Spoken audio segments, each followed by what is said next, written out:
Brought to you by Penguin.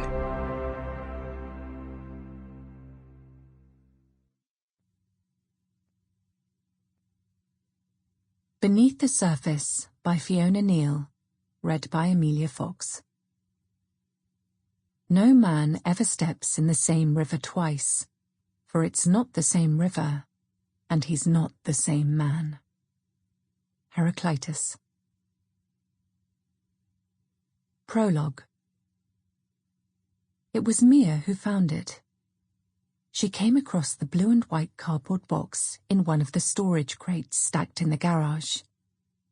Strictly speaking, it was inside its packaging, inside a box that was inside the crate, a bit like the set of Russian dolls on the bookshelf in her bedroom. Whoever put this here didn't want it to be found, but neither did they want it to be lost. Later, she would say it was as if it was waiting to be discovered. Later still, she would claim that it called out to her. Because how else could you explain the mysterious way the pregnancy test revealed itself amid the chaos of thousands of family belongings? Mia pulled the plastic dipstick out of its packaging. She might be only 10 years old, but she had watched enough Pretty Little Liars with her older sister over the summer to understand that the blue line in the little window indicated that the person who had peed on the dipstick was going to have a baby. Her knowledge of the mechanics of sex was a muddle of what she had learned from David Attenborough and sex education classes at school.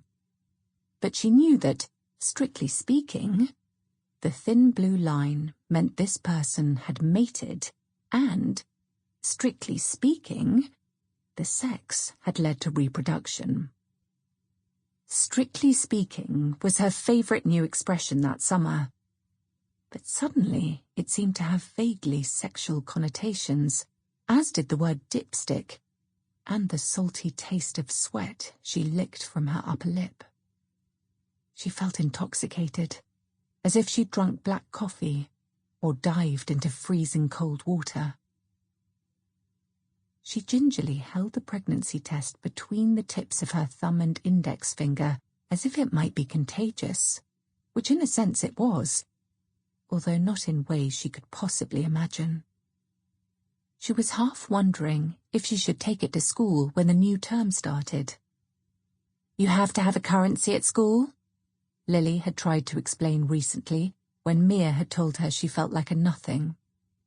"Something that makes you special." It was easy for her older sister to say that. Lilly was both clever and pretty. Whereas until the beginning of Year 5, when her new friend Taz had appeared at the desk beside her, clutching his red rucksack with the broken zip, Mia could go for whole days without anyone talking to her. As far as currencies went, it didn't get much better than owning a positive pregnancy test. Surely it would make her more interesting, even to the girls who ignored her. It was time to get Lilly involved. It felt grown up and sisterly to be in a position to share something so intimate, a glimpse of how one day the 7 years that separated them might no longer feel like such a chasm. Mia longed for a life of eternal bonds, in a world where nothing seemed permanent.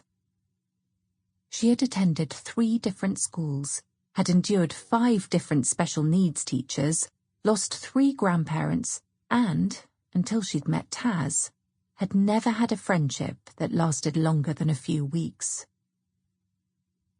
She spotted the top of Lily's head emerging from a cardboard box beside the door into the garden. All she could see of her was the messy blonde bun that was held together with pencils, but even that looked cool. "Look what I found!" Mia tried to sound casual rather than excited. Unlike Taz, Lilly didn't respond well to her mood surges. "Just a minute." That was Lily's favourite phrase that summer, especially when it came to Mia. She never said it unkindly. Lilly was always patient with her. But neither did she ever get back to her once Mia had counted to 6. Sample complete. Ready to continue?